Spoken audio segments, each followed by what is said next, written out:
ये उस वक्त का ज़िक्र है जब वो उठे और उन्होंने कहा कि हमारा परवरदिगार वो है जो तमाम आसमानों और ज़मीन का मालिक है। हमारा परवरदिगार वो है जो तमाम आसमानों और ज़मीन का मालिक है। हम उसके सिवा किसी को माबूद बनाकर हरगिज़ नहीं जो कि दज्जाल का पुकारेंगे। ओरिजिनल क्लेम होना है ना। जी, या अगर हम ऐसा करेंगे तो हम यकीनन इंतहाई लग़्व बात कहेंगे। जी ये हमारी कौम के लोग हैं जिन्होंने उस परवरदिगार को छोड़कर दूसरे माबूद बना रखे हैं। अगर उनका अकीदा सही है तो वो अपने माबूदों के सबूत में कोई वाज़ेह दलील क्यों नहीं पेश करते। जी हाँ, बिल्कुल। भला उस शख्स से ज़्यादा कौन जालिम जालिम होगा हो सकता जो अल्लाह पर झूठ बांधे। और साथियों, जब तुम इन लोगों से भी अलहदगी इख्तियार कर ली है और उनसे भी जिनकी ये अल्लाह को छोड़कर इबादत करते हैं, तो चलो अब तुम उस गार में पनाह ले लो। तुम्हारा परवरदिगार तुम्हारे लिए अपना दामन रहमत फैला देगा और तुम्हारे काम में आसानी के असबाब मुहैया फरमाएगा।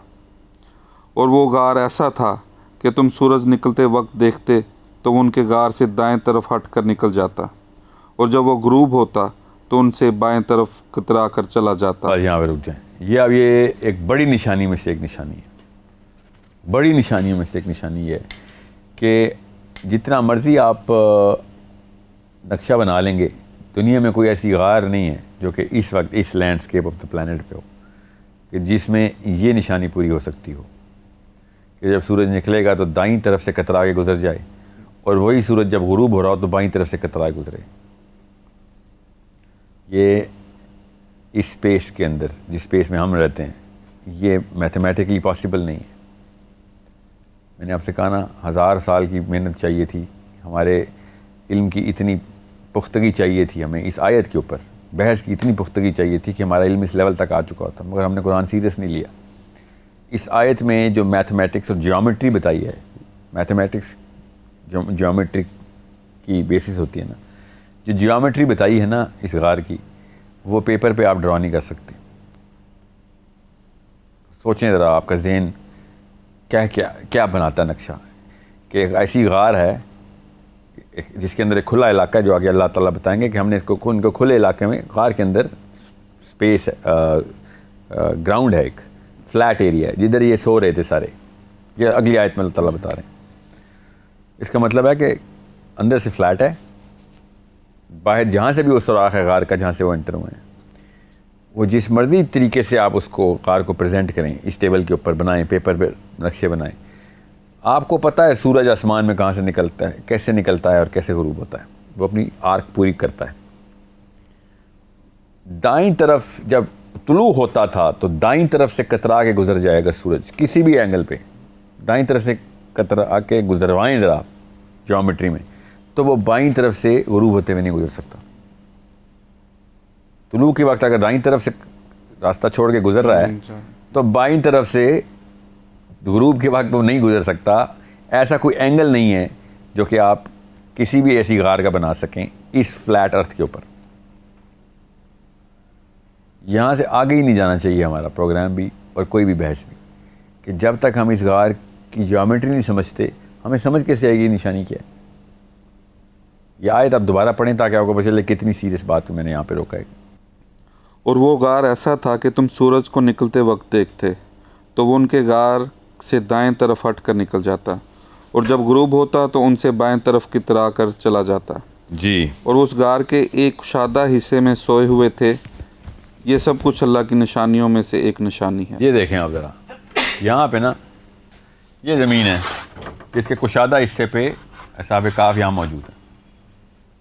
आपके और मेरे जहन में जितनी भी गारें बनती हैं ना, वो पहाड़ के अंदर बनती हैं, ठीक है। समझ लें ज़मीन में बनाया था गार, सारे ऑप्शंस ले लेते हैं हम। एक ज़मीन का गार है, ठीक है, जिसके अंदर वो गए हैं और ऐसे करके कुएं की तरह, ठीक है, कि फ्लैट एरिया देना ज़रूरी है, अल्लाह ने कह दिया फ्लैट एरिया जहाँ पे वो सो रहे हैं।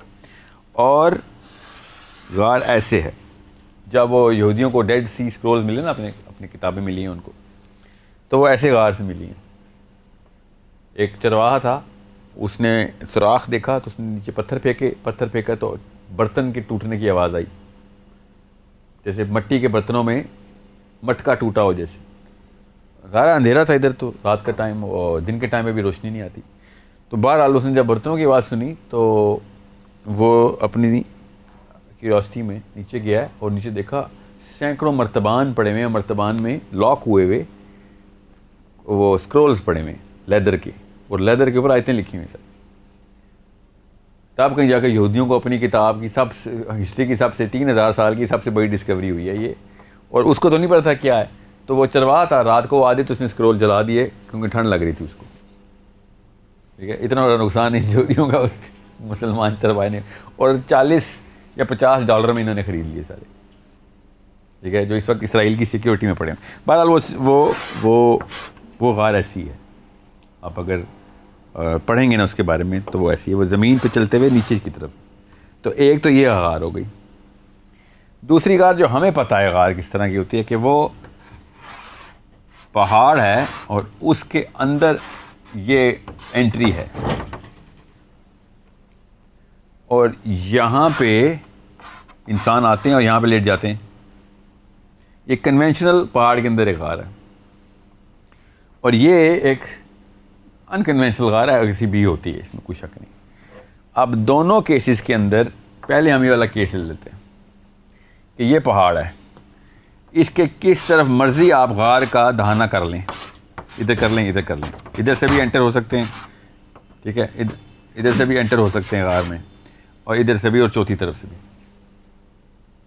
ठीक है, समझ लें, इधर से एंटर हो सकते हैं। अब आयत पढ़ें आप, वाक़या क्या हो रहा है इधर। ये वाली आयत दोबारा पढ़ें। और वो गार ऐसा था कि तुम सूरज को निकलते वक्त देखते तो उनके गार से दाएं तरफ हट यहाँ कर पे निकल जाता। अब सूरज यहाँ से निकलना है, ठीक है, या यहाँ से भी निकालता हूँ, भी फिक्र नहीं करें, सारी ऑप्शन देता हूँ आपको। यहाँ से पहली ऑप्शन है, यहाँ से निकलना है। गार का मुंह इस तरफ नहीं हो सकता क्योंकि ये फेसिंग द सन है। गार फेसिंग द सन नहीं हो सकता क्योंकि निकलते हुए कहाँ जाता है, दाएं तरफ। तो दाईं तरफ थोड़ी जा रहा है, तो मेरे तो ऊपर से गुजर रहा है ना सूरज।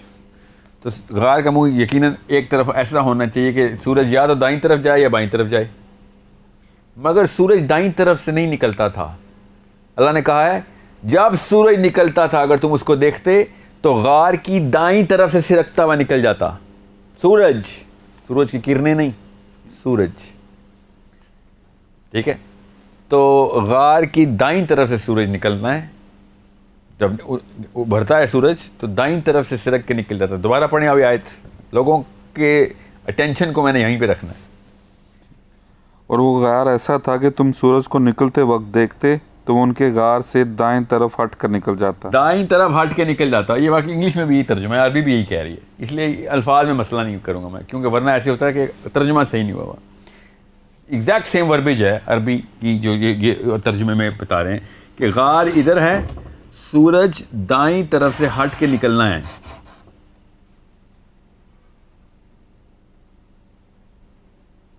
दुनिया में ऐसा स्ट्रक्चर आप बना ही नहीं सकते इस फ्लैट अर्थ पे, सिवाय एक ऑप्शन के। मैं आता हूँ उस ऑप्शन पे। अब इस तरफ आ रहे हैं पहले तो, जिसके जहन में ये आ रहा होगा साहब इधर तो हो सकता है, चलें ये ज़मीन में गार बना दी मैंने, ये लें ज़मीन पे गार, ज़मीन पे गार है ये। सूरज कहीं ना कहीं से तो निकलेगा,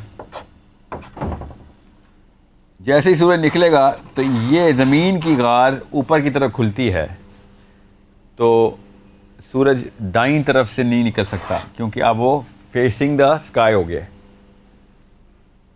दाईं तरफ से निकालने के लिए सूरज को इधर से या इधर से गुजारने के लिए वो एंगल ही गलत है कि हम आसमान की तरफ सूरज निकल रहा है तो मैं गार की बजाय गार से निकले हुए बंदे की दाईं तरफ या बाईं तरफ बनानी पड़ेगी। तो समझ लें हम उसकी बना रहे हैं यहाँ पे। तो सूरज जैसे ही निकलेगा तो कहीं से भी वो सिरकता हुआ नहीं जाएगा, वो गार के ऊपर से ही गुजरेगा। ज़मीन इतनी छोटी सी है, ये देखें ज़मीन इधर है, यहाँ पे बनाता हूँ, सूरज इतना बड़ा इधर है, ठीक है, ज़मीन इसे गिर ऐसे घूम रही है। तो ज़मीन का कोई भी ऐसा इलाका नहीं होता जो हमारे स्पेशली वो वाला इलाका जो हमने खुद ही बना दिया कि असहाबे काफ इधर थे। आपको पता ना इस वक्त दुनिया में एक ख़ास जगह नॉमिनेट की हुई है इंसानों ने कि ये था असहाबे काफ का गार। जिसका कहीं से भी दाएं और बायां सूरज उधर से नहीं गुजरता। सो इस पूरे इलाके में इस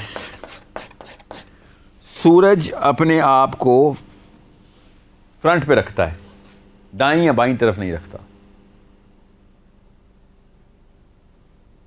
ज़मीन के कर्वेचर के ऊपर दायां और बायां सूरज नहीं करता, क्योंकि समझ लें पाकिस्तान में जब सूरज को देखते हैं तो कैसे देखते हैं, जब सूरज तुलू हो रहा था तो हम सूरज को जिधर से भी खड़े होकर देखेंगे तो सूरज मेरे सर के ऊपर आएगा और सर के ऊपर से ऐसे गुजर जाएगा।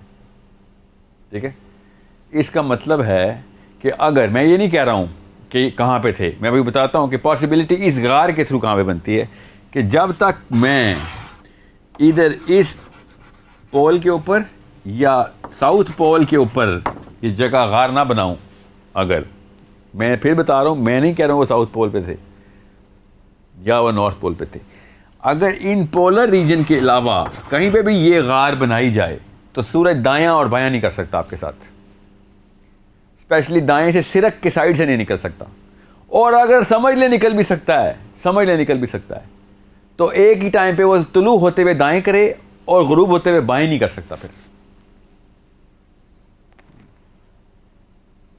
समझ रहे, किसी भी एक ऐसी चीज को जमीन पे खड़ा करें, किसी भी, मैं भी खड़ा रहता हूं और सूरज समझ ले मेरे इधर से निकलता है तो दाईं तरफ से सिरक नहीं निकल सकता, वो मेरे सर के ऊपर से गुजरेगा। अब मैं फ्रंट फेस करूंगा तो मेरे सर पे गुजरेगा, यहां से मैं दाईं तरफ से तुलू तो करा दूंगा अपनी, मगर वो सिरक के गुजर नहीं रहा, वो सीधा मेरे सर के ऊपर ही आएगा।